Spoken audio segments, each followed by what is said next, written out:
and welcome once again to another episode of Bill Has Opinions. We are not the podcast you're looking for, unless you are, and then you should probably listen to us. But I am Laura Lavoie, and I am joined by Bill Perkins, who has droids. Hi, Bill.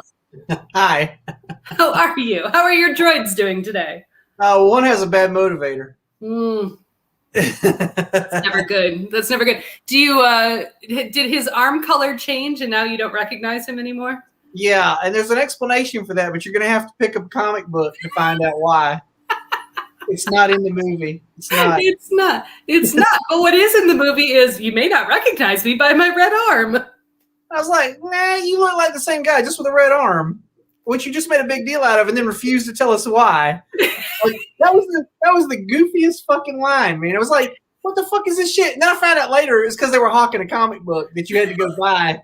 And they were trying to sell this, like they were like, yeah, you want to know about the red arm? You got to go read the comic. You got to do that. But so in case people have not guessed by our rather strange conversation, today is Star Wars Day Eve. When I originally planned this, we were doing shows on Tuesdays, so the show would have actually been on Star Wars Day. Mm-hmm. But instead, I said, I don't need to change the schedule. It'll be fine. So we're doing our Star Wars episode today. Right. How are you doing? I'm doing okay. Yeah, I guess I'm all right. I don't. Nothing. How about you? You had some excitement today, right? Oh, we had massive storms. There was a tornado that touched down in my city. It did not affect me in any way other than thunderstorms. It is still thunderstorming.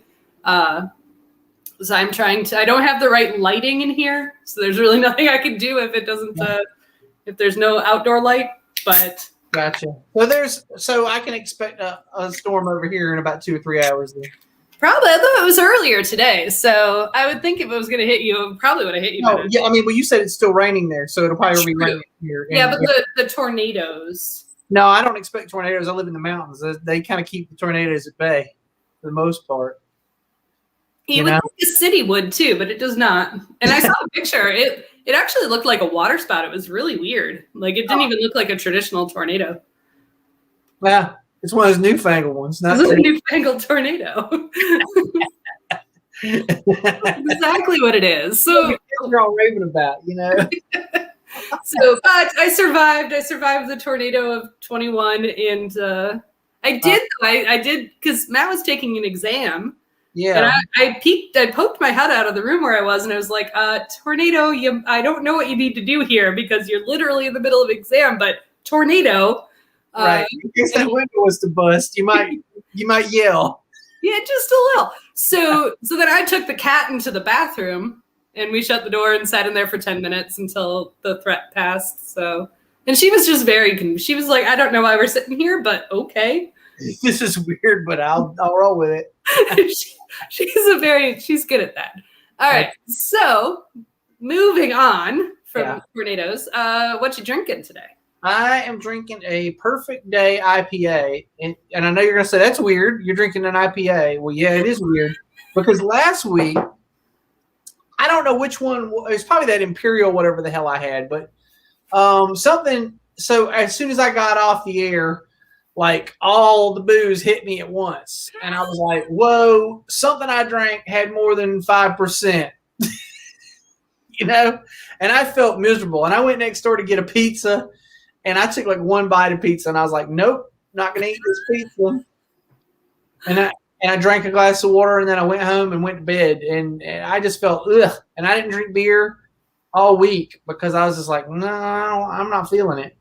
And then, so Friday night, I tried to drink a beer, and I drank some kind of sweet beer. I don't remember what it was. I mean, it was a brown or a, and then I tried to drink one of those Catawba peanut butter jellies over the weekend. Those are very sweet. Those are sweet even when you don't mind. Yeah, no, but when I don't know, like when I don't know, you know how you get like if you get ill off something, you kind of have an aversion to it for a minute. Yep.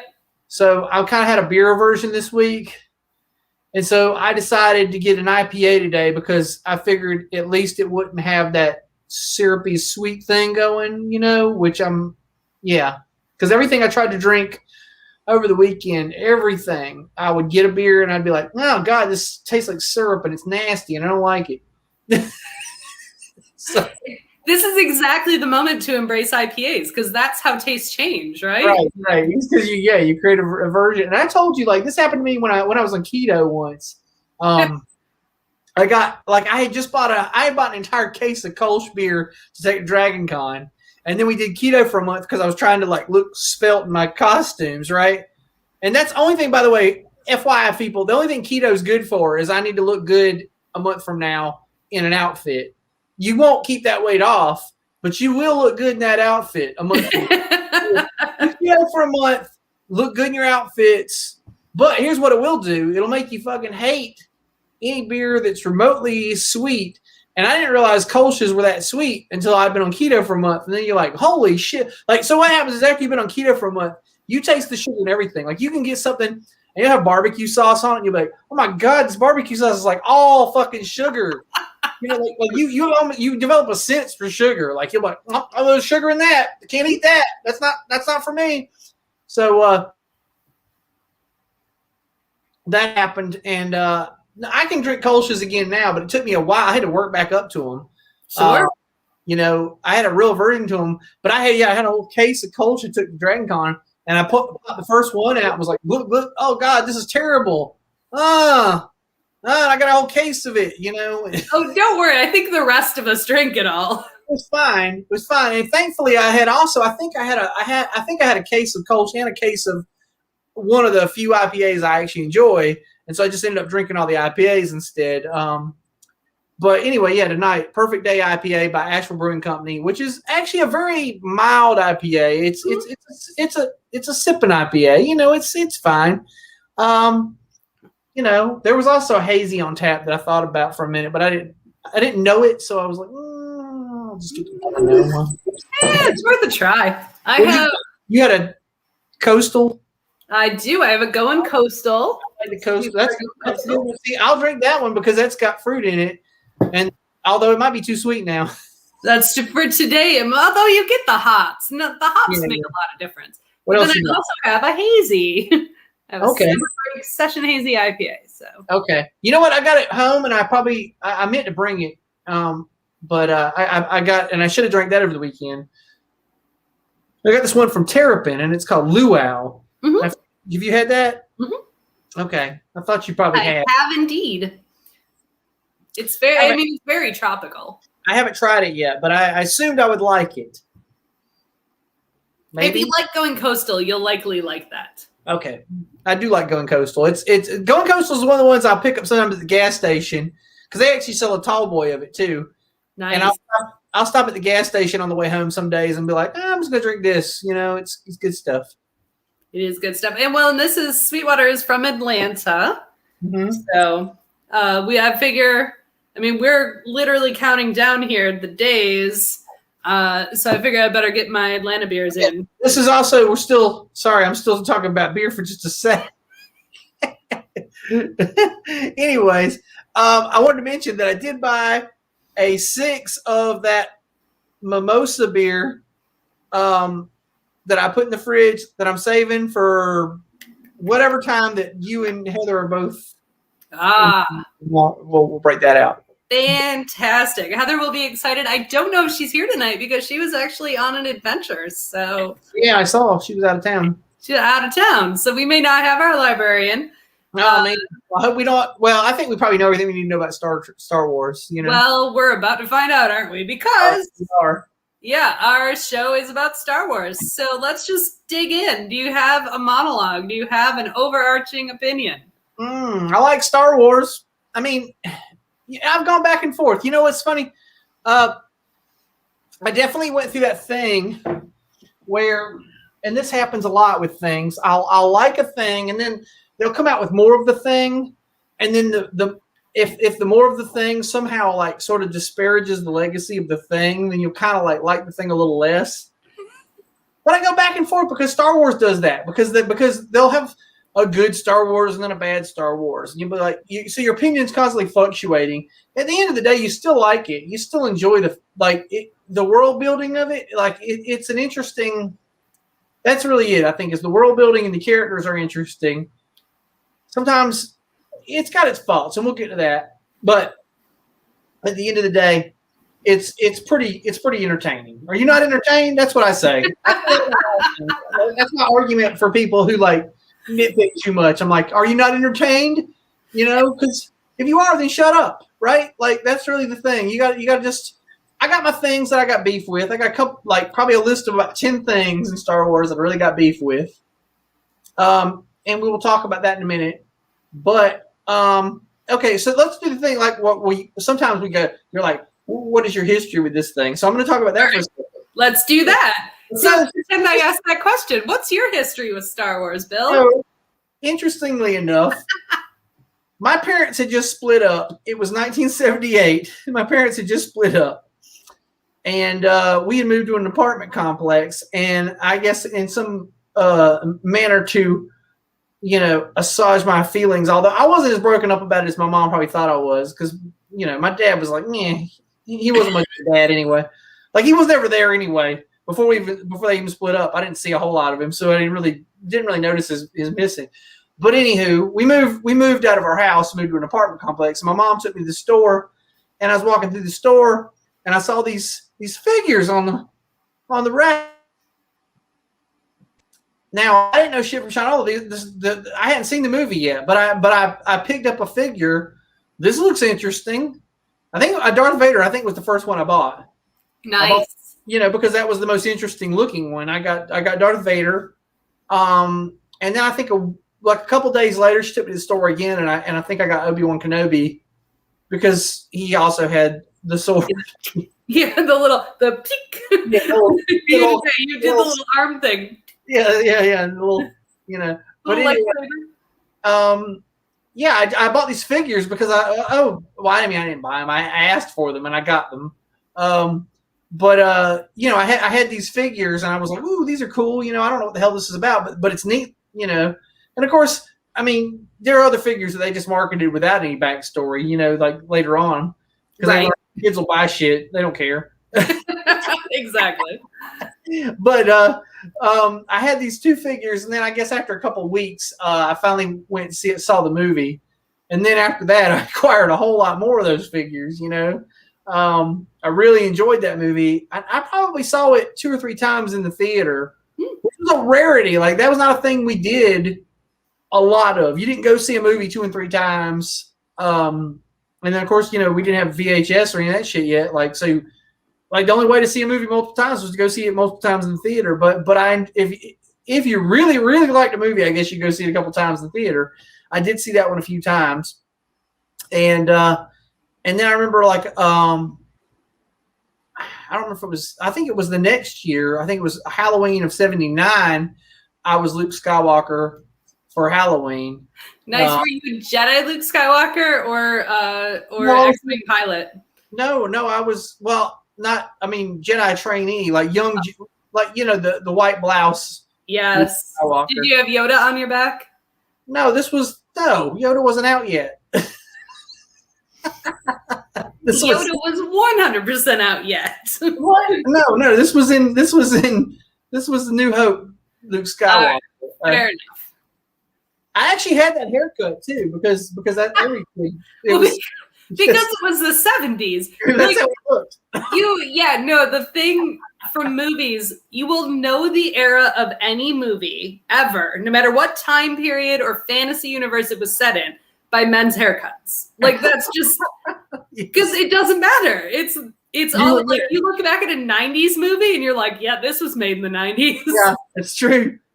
You can see a movie from the 50s and it's set in the year 2010, but everybody's got pompadours. Hair stuck back, And it's way more obvious with men's haircuts than women's for some reason, because especially in Star Wars, for example, they're like, what do we need to do with a woman's haircut? We're just going to give her buns. That's crazy. Do something crazy. Do something weird. Make her look like some kind of geisha or something. Hell, I don't know. But with with men's haircuts, it's just much more obvious. So yes, everybody in the 70s had Mark Hamill's haircut. Yeah, you had that feathered thing in the front, and then the, wavy, flowy, what was it? God, I'm trying to remember. There was some pop star that was like that had the same do, right? I mean, it's like Leif Garrett and absolutely. What was it, Cassidy?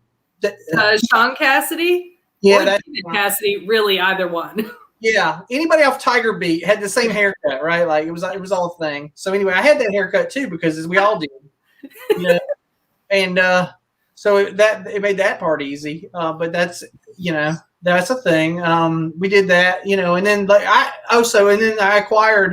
I continued to acquire more and more Star Wars figures and things.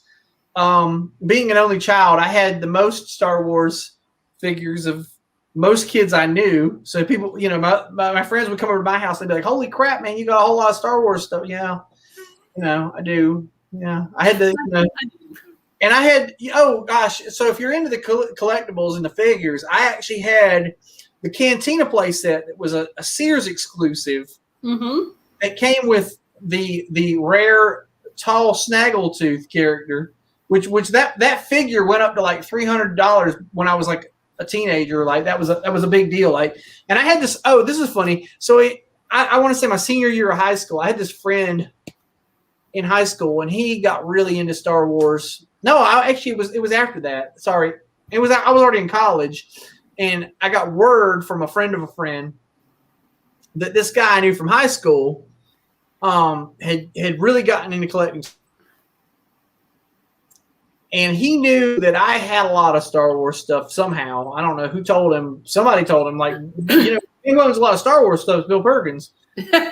So he contacted me, and he was like, "Hey, man, are you interested in getting rid of any of that stuff?" And I mean, I was, 19 or 20 at the time, and I fine, whatever. I don't give a shit. I don't need this. Like, what am I going to do with it?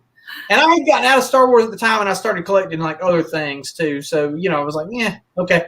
So anyway, I sold all my Star Wars stuff to him for around $400 or $500. I don't remember, something like that. Something,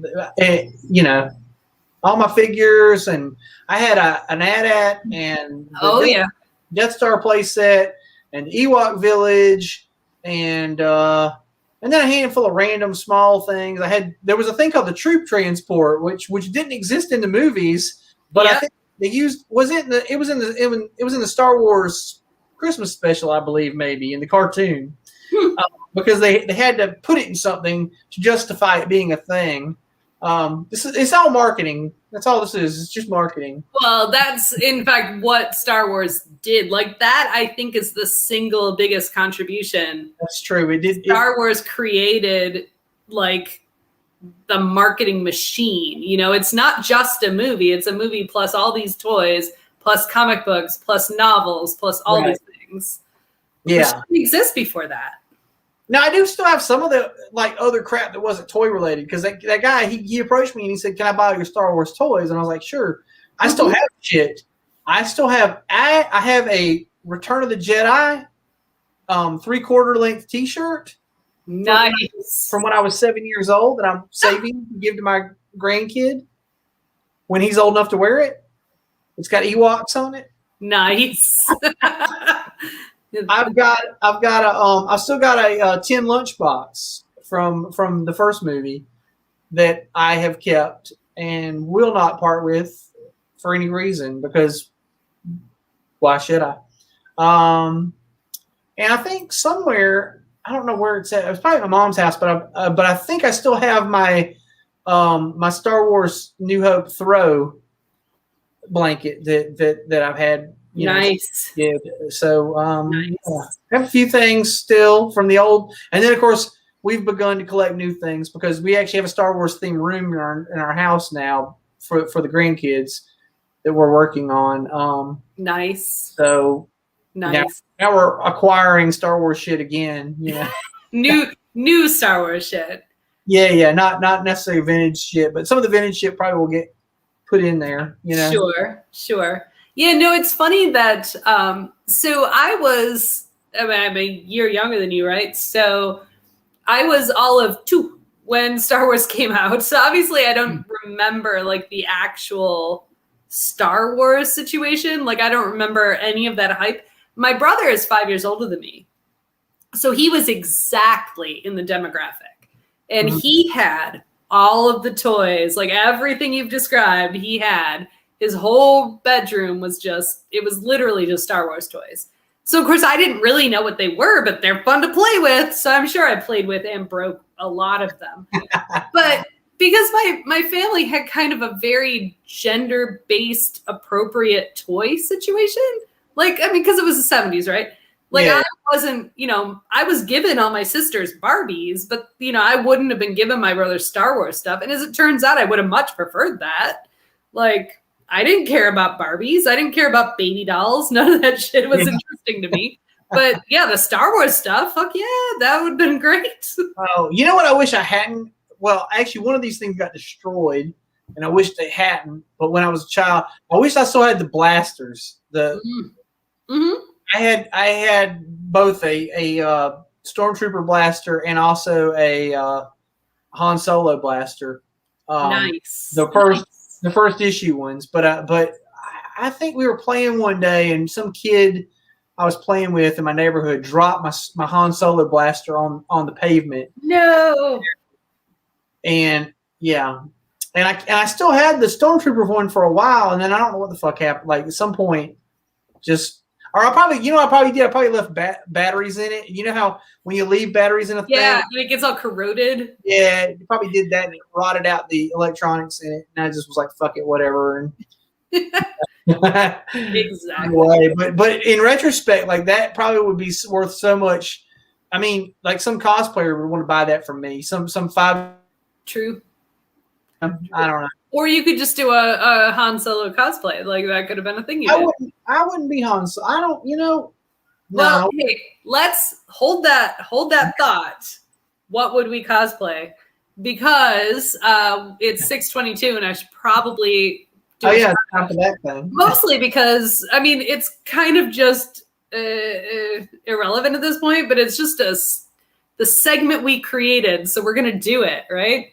Okay. So I figured I would talk about Ian Lino and GeekOrthodox.com because he has a lot of Star Wars shit. Star Wars shit, yeah. If you want Star Wars shit, go to GeekOrthodox.com. Specifically, you see right here on the side of your screen, the entire Star Wars stained glass series where you can get Mando and Child, and then the Father, the Son, the Holy Spirit, and then Leia as the mother. Right? Yes, the Sacred Heart of Leia. And they're really, really, really cool. And they're all designed in that traditional, like, literal Greek Orthodox iconography. And they're super cool. So they look awesome on a window. Ships on the other side, too, that are Star Wars related. Yes, several of these ships, I know they're really tiny on our screen, but several of these ships are Star Wars. Millennium Falcon and a Slave One, at least, I think. At least, yeah. Is there an X-Wing? I think, there's an X-Wing down there. Yeah, So definitely check out geekorthodox.com. Tell them we sent you. Or not, because they don't pay us anything, but we're friends with them. Opinion gang. Hashtag opinion gang. That's how it goes. So, we should get a coupon code going with Ian, so he'll know if anyone buys from us. We should, but we literally have 2 people watching, and all of them know who Ian is, so it wouldn't matter. It wouldn't. It would not matter. But hey, a lot of people watch us not live. A lot of people watch us later. I've read the stats. People do watch our show. Huh. Just not now. I mean, I guess it's a time commitment. We're right after work. It's probably hard for people to tune in sometimes, I don't know. True, but yeah, what other time are we going to do it? Like that's I don't know. It's right after work. It's what time we're available. Exactly. So this was not on my outline, but I want to know because you said this, and since we are cosplayers and we're hopefully looking forward to some costuming situations this year, right? In Star Wars, who would you cosplay? I'm doing well. I wouldn't have picked this as a child. Obviously, I was Luke Skywalker when I was 5, I don't identify with Luke anymore. I think he's a whiny brat, kind of. You know, like he doesn't really. No, he was. Even Mark Hamill admits that. Interesting. We have stuff. Matt is taking the role of our in-house librarian and telling us all the info. Tall Snaggletooth was Zutan or Zutton, but he was not. He was actually barely visible, and apparently they're $500 now. Wow. Well, they were $300 when I was in college, and the weird part is that one was when I sold the batch to the friend who wanted all that stuff. That one was no longer in my, like, some of my stuff had gotten split up years earlier. He might have got mixed in with my G.I. Joes or something and got sold at a yard sale or something like that. So somebody lucked the hell out. Right. Like somebody came to my yard sale when I was 18 and I sold most of my G.I. Joes and probably saw that in the box and was like, oh yeah. You know, because I had that. The only other collectible toy I had that was worth that much money, but then it wasn't because I played with it. But I had the Alien doll from the first Alien movie. Oh yeah, big Alien. You know, but I took it out and played with it, so mine was worth about $50 probably. But if you kept them in the box, those fuckers. Oh yeah, and my Boba Fett, I got like 3 weeks after they did the ban. And they glued the rocket in. Oh yes, because that was the issue, right? It was a swallowing method. You know, here's the thing I don't understand, because prior to that, I had a handful of damn Shogun warriors from Japan, and they all shot shit like rockets and everything. Like so why did this suddenly become an issue? And they sell toys now with shooting rockets also. Like, so there was a window briefly where shooting rockets was like the worst thing ever. And then when they said, you know what, any kid who swallows a shooting rocket's like, right? Like, right. It's not a thing. I've got half a dozen brand new Lego toys that shoot rockets because sure. and it's the exact same spring-loaded rocket that would have been on Boba Fett. So I'm like, what the hell is this nonsense? Like for a brief window in time, you can probably get yard darts again. I bet you. Can you? I don't think you can. I don't think you can get jerks. I don't think you can. But all right, so the question has not been answered. What cosplay would you do? Sorry. Yeah, so when I was 5, I would have been Luke Skywalker, but now I lean more towards Obi-Wan Kenobi. And I'll tell you why. And I had mentioned this earlier, like there's this kind of ebb and flow thing. And I think when the prequels first came out,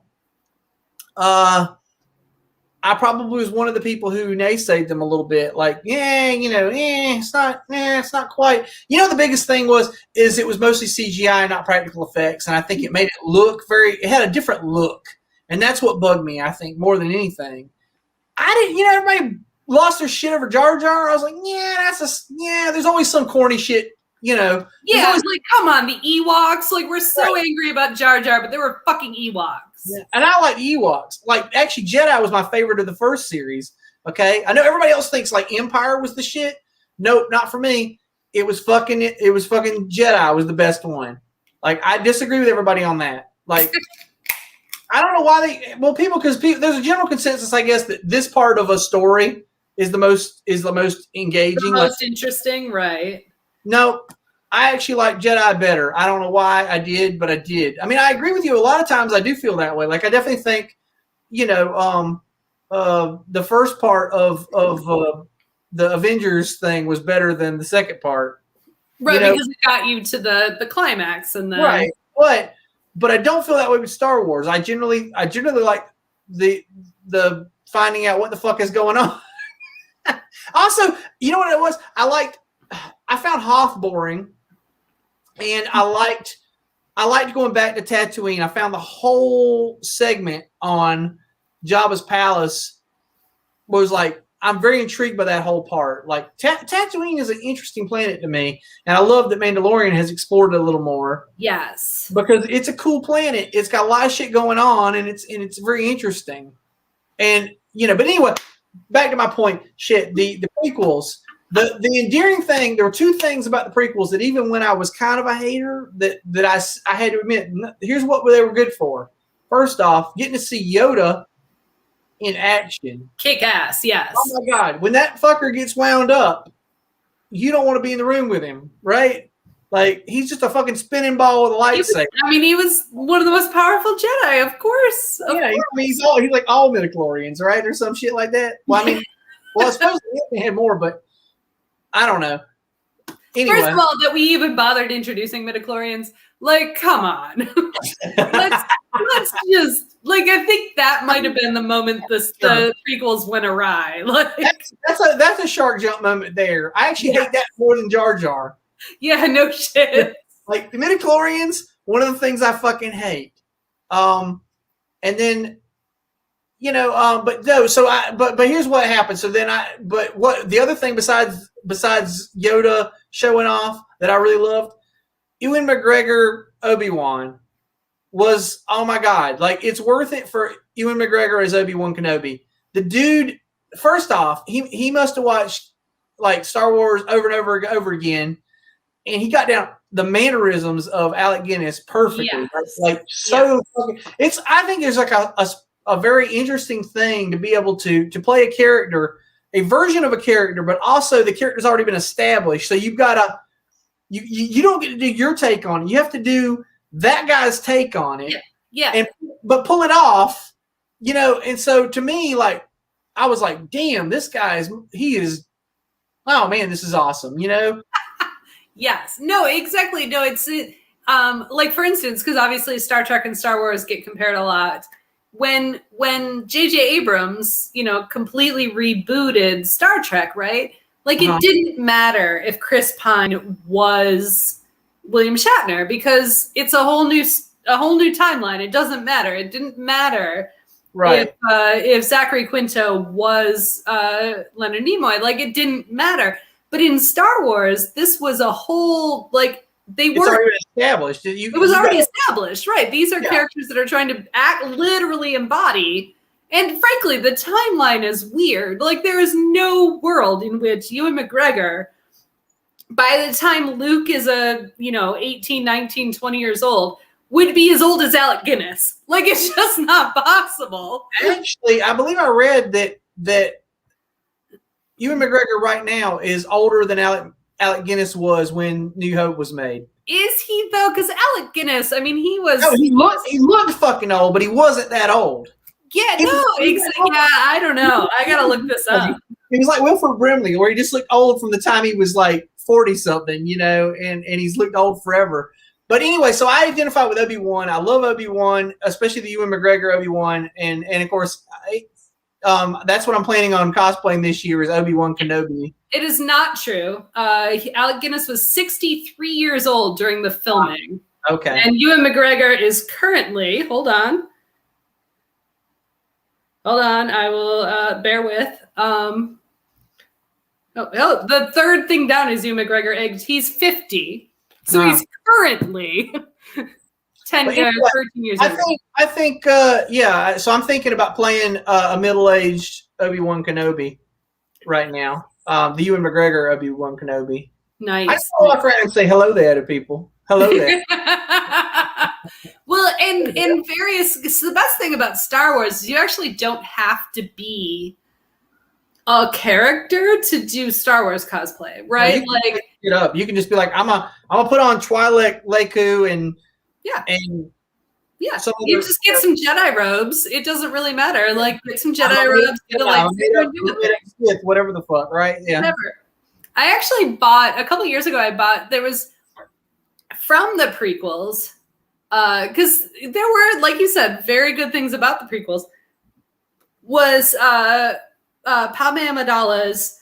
There was a dress that she had on in only a very small part of the movie, but it was like this pastel rainbow ombre dress that had like gold bands around the arm, and it came up in a halter collar with a gold neck thing. And it was only in the movie for like, I don't know, very short period of time. Like she was in her apartment or something. Like she walked in and says, "Yeah, here I am in a beautiful gown." Yeah.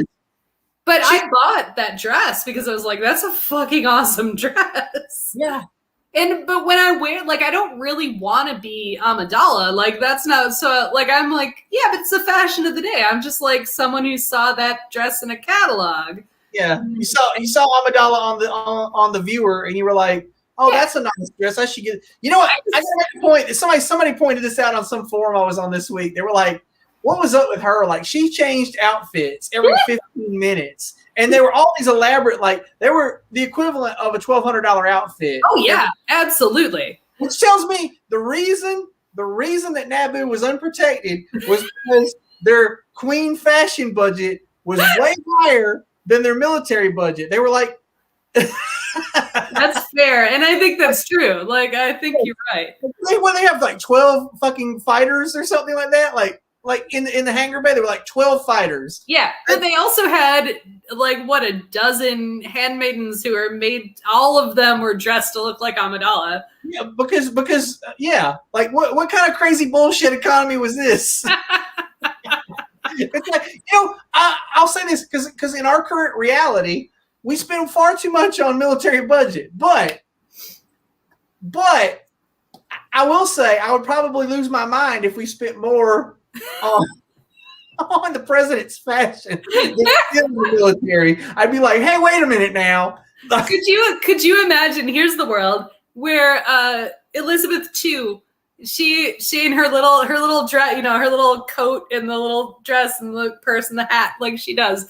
But if there were decoy Elizabeths, where it was just a whole group of old ladies all in the exact same dress, around, and then you don't know which one's the queen. They'll pull one over on you. You got the wrong queen. What's the wrong queen? Oh my god! I think that's the most adorable thing, and I want to like make a. She's actually over here dressed like the maid. Ha ha. Exactly. Oh my god! I would. Ray would be like, "What's the use of doing that?" All right. So we've talked about the prequels, and we've talked a little bit about the original series, and I just want to get this out here because I know this is going to be the unpopular opinion, and people are going to be very mad at me when I say this, because the original series, as important as it is culturally, it's a shittily written series. Like, there's nothing good. When you're talking the writing and the story, it is so bad. It really is. And this is one of those things I've had to point out to the haters who every time there's a new movie, they whine and whine and whine about something. And I have to remind them, first off, go back and listen. Because, I don't know if you've done this or not, but if you had a friend who didn't grow up on Star Wars, that you've sat down with as an adult to watch Star Wars with them, you kind of like start watching it through, I'm a 30-something-year-old or whatever, or 30-plus, watching Star Wars for the first time. And then the first time they start talking, you'll find yourself apologizing to your friend. You'll say, I'm sorry, this was written for 5-year-olds. Well, I didn't actually watch the movies until I was a little bit older because I missed, I was just young enough that when the movies came out, I missed it. And then my family had a weird, like, oh, those aren't for girls. So I didn't go see them. And that was my brother's thing. That's what he did. So I grew up knowing what Star Wars was. Mm-hmm. And I knew all the characters. I knew all that shit, but I had not seen the movies. I don't think I saw them until I was in college. So you'd heard it like a folk tale, like your brother probably told you the whole thing with the figures, like it's like word of mouth. No, I knew everything. I knew everything about that movie. But I hadn't seen it. But I could have told you the whole story, and that's part of the reason why I maintain it's a pretty shitty story. Like, if all I did was hear about it for like 19 years of my life, it's probably not good. But I could tell you exactly what happened from start to finish, and I'd never seen it. It's probably not a good movie. But and the other thing is this, like, so I think people for a long time wanted to believe that George Lucas had this giant story arc planned out, but it's very clear when you watch any of it that he never had like he made the first movie. He meant to make Flash Gordon. He couldn't get the fucking rights to Flash Gordon, so he made another space opera. Right. It was all based on Japanese movies. Like, Sure, not even. Yeah, you realize like all the costuming. When you, if you're into costuming, when you start looking at these things, you realize, oh shit, they're just wearing a bunch of damn like monk robes and stuff. Like this is all like Japanese costuming is all it is. So yeah, you totally get that out of it, and then it's loosely based on the Seven Samurai or some shit. Yeah, like yeah, it's various Kurosawa movies, Akira right. Kurosawa. So there's that, but then and he, in his wildest dreams, he probably didn't expect it to take off like it did, and it did. And then there was all that marketing and shit, and then bam, oh, now it's a series. Now we got to make more of them, and so he makes more. It took him two decades to even make any other movies. Right. And then, but then he didn't know when he made New Hope that Luke and Leia were sisters. I mean, a brother and sister. What he didn't know that shit. He made that up later. He didn't know that Vader was Luke's father in the first movie. He made that shit up later. That was all made up. So you realize like it's always a constant like, what can I do to one up this? What can I do? So when people saw like the latest series, they were like, "Oh, that came out of nowhere. That's complete horseshit. That goes against canon." I'm like, there never was a fucking canon. It gets made up as it goes along. The worst thing about the last one was just that the last series really was that Disney kept jerking the directors around. And that's really the biggest detriment to it was that they jerked it around too much. They kept meddling. Well, this happens with everything. It's the same reason everybody hated fucking Justice League because goddamn Warner Bros. Kept meddling in it. If they just let the director have their vision and do what they want to do, they probably make a pretty decent movie. It might have its flaws, but it'd be decent. But here's what I say to everybody about Star Wars specifically. Every time a new Star Wars comes out, everybody shits all over, and I'm like, you know what? Star Wars is no different. It's the same shitty writing and the same shitty dialogue you're used to. Okay? Here's what's changed. You're old and jaded. You're not a 5-year-old. You've frozen, I think, important. Here, wait, you got to say that over again because I think we froze a second. Okay. I say, here's what's different. You're old and jaded. You're not a 5-year-old kid anymore. So you don't just accept all this stuff the way you would have when you were 5. Star Wars is the same. You're the one who's changed. No, I completely agree with that. Completely agree with that. Because I saw this happen. So my kids to them the prequels are the better movies because they grew up on the prequels. They think those are the good movies, right? Like because honestly, the dialogue is slightly better. The only thing that's weird about the prequels is there's a lot of politics going on, and kids sure do love watching politics. I'll tell you. No, it's a little overboard on the politics. Like it's a little overboard on the politics. Right. If there's one thing kids love in a show, it's politics. The one thing I tell people all the time, like when people ask, what order do I watch the movies in, whatever, blah blah blah. Like, don't bother with Phantom Menace. Don't even watch it. Listen to the Weird Al Yankovic song, The Saga Begins. Just listen to it, because you'll get the entire story. That's all you need.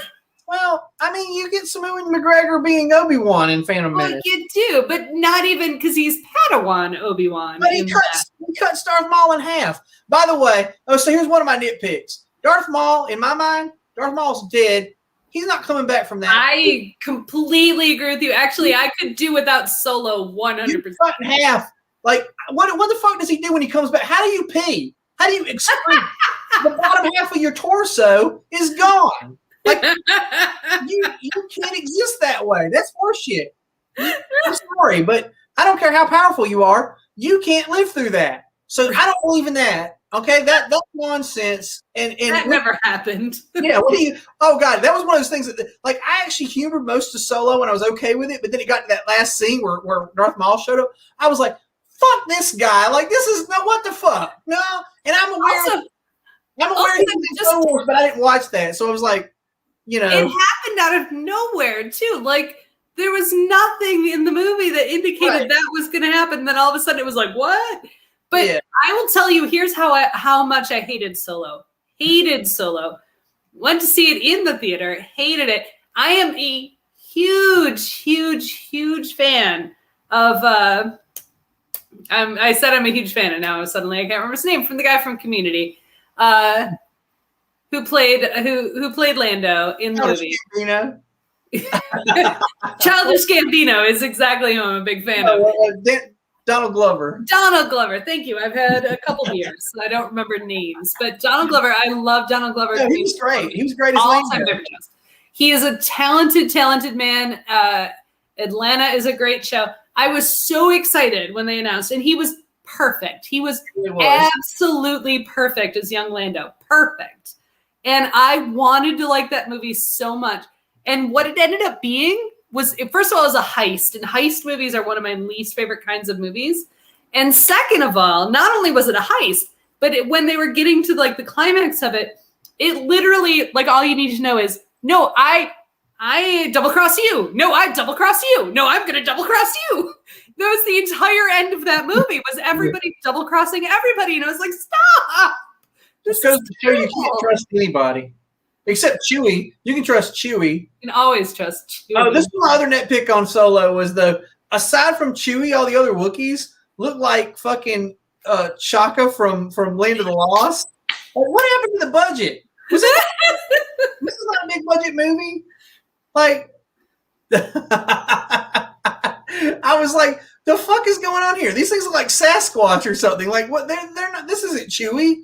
Like, I mean, Chewie looked okay, but the rest of them were just like, hey, go find us some ape costumes somewhere. and put them on 7 foot tall people. Yeah, do that. It'll be great. But it was like, these Wookiees look horrible. Like, that was another thing I didn't like about Solo. It was, Solo would have been okay, actually. It was an okay story. I don't think they should have built it as a star. Like, you could have just made another sci-fi that didn't exist in the Star Wars universe. Exactly. I realized they wanted to tell the story of young Han Solo, and they wanted to have young Lando and all that shit, but it kind of fell flat for me. I mean, but that being said, what was it awful? No, it wasn't awful. It just wasn't great. And I just probably won't watch it again. Well, I probably won't watch it a second time. Like, Rogue One was a better standalone Star Wars movie. I was about to say that. I think Rogue One is one of my favorite Star Wars movies because I really enjoyed Rogue One. It's standalone, and you know the ending. You know what's going to happen from the start because you know how it's going to end. But it was so well told, except for the very ending. This was funny, but a lot of people were like, "Oh, that looked so fake." It didn't look fake to me. I cried. I was like, "The fuck is this? How did they do this? What happened? Did they?" I was like, "Did they film this in the 70s and forget like this footage? What the fuck?" I was like so excited. I agree. But yeah, I thought the characters and like even though you know exactly what's gonna happen. And I don't think I need to not spoil Rogue One because if you haven't seen it by now and you're watching our Star Wars episode, you probably should have seen it by now. But everyone's going to die. It's literally the story. Yeah. And it was just, it was so, and the characters were great. And that's probably my favorite Star Wars movie. Yeah. It was well done. I liked it a lot. Yeah. And, I can't remember the bad guy's name, but he was one of those brilliantly evil characters that you love to hate. He was like the Nazi in that Quentin Tarantino movie, Right. Yes. You were just like, wow, phenomenally hateable.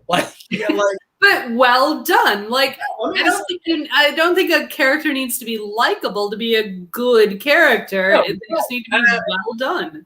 No, if you can make me hate a person that way, hell yeah. Well done. Exactly. Good word. All right. So we should probably, though, address, because I think Star Wars has gotten a bit of a kickstart in the last 2 years. By a certain gentleman by the name of Jon Favreau, who was also the person who created the Marvel Universe franchise when one day he said he wanted to make a superhero movie, and he did, and now we have an entire Marvel franchise of movies. Then he approached Disney and said, I want to make a Star Wars series, and he did. You're like, whatever you want to do, you just do it, man. Just do it. And I think, so the entire world of geek culture rests on the back of Jon Favreau. And he created the series Mandalorian, which I think has breathed absolutely new life into Star Wars right now. Everybody fucking loves that shit. Yeah, it's surprisingly well done. I enjoyed it. I mean, aside from maybe like there were 2 episodes where it slowed down a little bit, but it's a Western in space, right? Like, and I think sometimes that happens, and you have these 1 or 2 episodes. The worst episodes to me, the one with Tim Oliphant. Oh, really? Really? I did not hate that one. I also like Tim Oliphant. I like Tim Oliphant. He's funny, but it was kind of a slow episode. And then there was another one. I can't remember off the top of my head now, but there was one where I was like, this is one of those, like we're waiting for something to happen next episode kind of things. Like sometimes they do that. They're chess piece setting. Like they're setting you up for the next one. Yeah, it's usually character building. Like they'll spend a little more time on character, which is not bad. I mean, it's nice to know, but you're like, right. Nothing happened. So you're kind of like, yeah, but they're just moving the pieces into place so the next thing can happen. Yeah, exactly. But so, other than that, it was really, really watchable. I enjoyed them, and I watched them as they came out, because that was one of those things, because like everyone wanted to spoil it. Like everybody's talking about it 5 minutes after it's off the air, right? So you had to like watch it the night it came on. Like you had to watch it Friday, because Saturday would be too late. Everyone would have talked, and you'd be like, you fuckers. Like, why can't you just give me like a week to catch up or whatever, But right. You wanted to watch it too, even if you had a long week and you were tired. Yeah. And it was always like the last 2 years it came out, like it was between Halloween and Christmas. So it was like a perfect Friday night event. You could just sit down and watch an episode, and the episodes ranged anywhere from like 25 minutes to 45 minutes, which that's right. Yeah. It wasn't standard, right? It was no, not at all. It's how long it would be. We're just going to tell this story. But so what I love most about Mandalorian, so all of this stuff is actually had, like, we know what time frame this is. We know exactly in the expanded universe when this is happening. So in a lot of ways, this is like, I'm going to make a reference here. This is like Rosencrantz and Guildenstern are dead. Like it's like Rosencrantz and Guildenstern were minor characters in Hamlet. And they get mentioned like once or twice in the play itself. And then somebody years later made a movie out of it that's really, really good. Or, somebody years later wrote a play, and then it got made into a movie. Sure. Rosencrantz and Guildenstern are dead. So all of the events of Hamlet are happening, but you're watching it all through these 2 completely inept side characters. So that's how I see The Mandalorian and Baby Yoda, because, I mean, they're not inept, but you're seeing their part of the story, and this entire universe is happening around them. And it's such a great story mechanism that you're telling the story without actually getting into the actual politics of what's happening. And I just think it's so much fun. It is, and it's funny to me. This is a funny thing about the Star Wars universe that happened, I guess, after the first series. They began working on the expanded universe. They put out novels and comic books and whatever. I didn't read any of that, even though I like Star Wars. I'm not that avid a reader, and I view some of it as kind of fanfic in a way. Like, it's not, I don't know. I'm like, is it real? Is it not? I don't know. I mean, there are people out there, but I've definitely gone down Wikipedia rabbit holes on it. Yes. Where I found out that, like, you can pick a random character, say in the cantina scene from New Hope. You can pick any character in the cantina, and you can look that character up, and you will find out there is a backstory. Yes. On that character. The werewolf and the eel that are sitting at the table together. Yeah. Turns out they're a couple. Yeah. Turns out they both worked for the rebellion briefly. At some point after that scene, and I believe the eel lady was killed or something, as I recall. Also, oh my god, the trash compactor monster has a backstory. Yes, exactly. Exactly. All this shit, like everything that walks past in any scene in the movies, somebody went and wrote some backstory shit about that character. It is so cuckoo pants. So they can make any number of spin-off series. Wouldn't that be something? The trash compactor monster. And people would watch that shit. They'd be like, "Yes, please, sign me up." There's a joke poster online where somebody made a poster and it's a Gonk droid. It says Gonk, a Star Wars story, and it says it's a droid that's also a battery that only says Gonk. Exactly. And honest to God, if they put that out as a movie, we'd all be there for it. We'd be in the theaters this Christmas to watch. I would 100% go see that. Absolutely. A Star Wars story. So I just want to point out real quick before the show ends, I am wearing a Star Wars shirt, right? As you can see, Star Wars, right? On purpose. This is not just any Star Wars shirt because the world is made up of evil empires. And this is actually the NFL.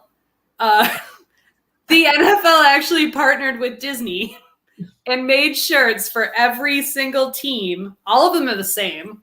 That were Star Wars. They also made 2 Star Wars shirts and a Marvel comic shirt. Oh, so I'm sorry. They're all the same. So they're Han, Leia, and Luke, but the team colors are your team colors, right? So I got the Detroit Lions one right here, and it's just the same colors. We also, because we are slaves to the machine, we also bought the other 2 offerings. We have the other Star Wars one, which is Vader and a couple of stormtroopers, which is on a black shirt with the Lions colors. And then we also got the Marvel, which has the Avengers, or some of the Avengers. And yeah, it was too much money to spend on t-shirts, but hey, here we are. Oh God. Does it at least say like may the Ford Field be with you or some shit? It does not. It says nothing. No, you can tell that what they did was they created a template and that they could just plug the team logo in the middle of it and they could just mass produce them.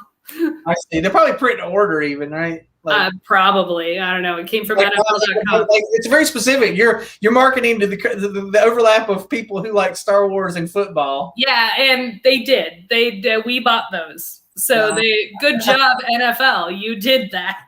Well done. We bought all of them. Well done, NFL and Disney. Exactly. Both of you. I mean, for all I know, at this point, I wouldn't be surprised if Disney bought the NFL or vice versa. Like, that's just the world we live in. It could happen. It could. All right, we are. Sorry, are not Anaheim Mighty Ducks not owned by Disney? Mighty Ducks are owned by Disney. They always were owned by Disney. Okay, but so that's a sports team, though, right? I suppose that's true. Do they also own the Angels? I was going to say the Anaheim Angels. I'm not sure if they do. I don't know. All right, I'm going to need to go eat my pizza for Bill Hayes. Yeah. So we are getting extra close to the end of the show. And we don't have a mailbag this week, but reminder, send us your questions. Oh, yes. Ideas for shows. You will send in mailbag questions. So, do that. But Bill, I think you had things that were extra this week. Oh, did I? I've already forgotten what it was now. Vaccines. Oh, the vaccines. Yes. I read an article earlier today that said that the United States will not reach herd immunity. Will not reach herd immunity because the United States has a certain type of person that lives in the United States that's going to keep us from doing that. And I'm here to speak to those kinds of people. Not that I expect any of those kinds of people to watch this, but I'm just saying, it's fucking ridiculous. You're being ridiculous. Why we've politicized this damn disease like it's Team A versus Team B. Listen, here's the teams. You're going to die or you're going to live.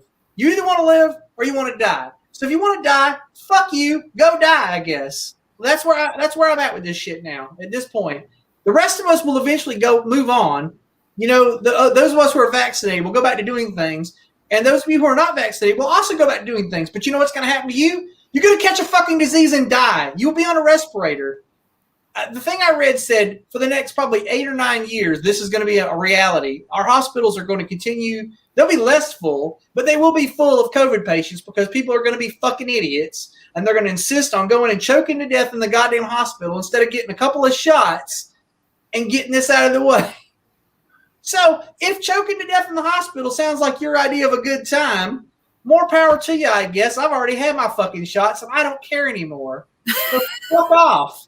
Also, since we have politicized this sort of thing, I can honestly do with less of you political types. So fuck off. Would it be a force choke?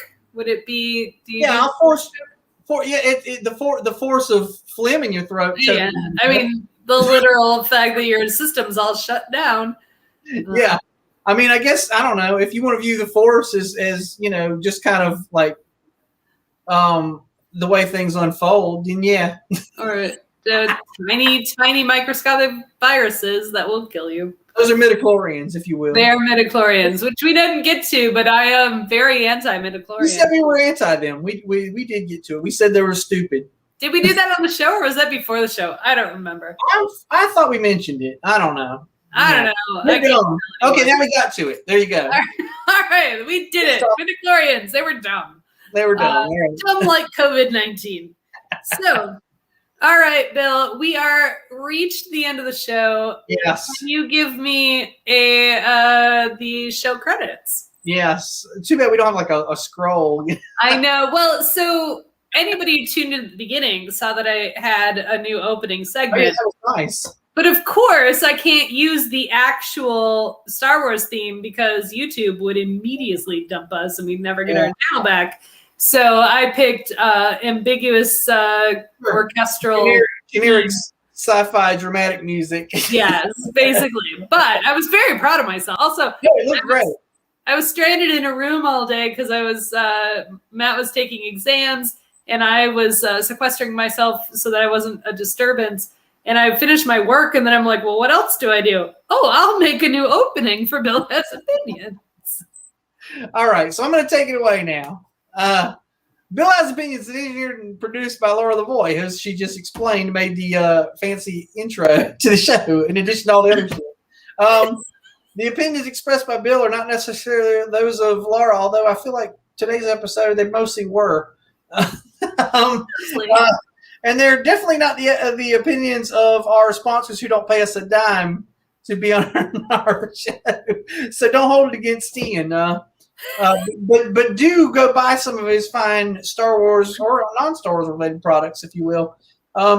Let's see. Be sure to like and subscribe on YouTube and follow us on Facebook and you will send us some fan mail on email or through any of the other channels, and be sure to hashtag Opinion Gang if you say anything about us on any of the social medias at all. That would be great. Trying to up some viewership. That'd be awesome if but talking about Star Wars is probably a good way to do it because everybody likes to talk about Star Wars, right? So there you go. Whether they love it or they hate it. Yeah. So anyway, may the 4th be with you, and tune in. You will tune in next for more exciting Bill Has Opinions. Indeed. I don't remember what next week's show is, but we will see you all then. I think it's The Search for Spock. All right then. All right. Good night and goodbye, everybody. We'll see you in a week.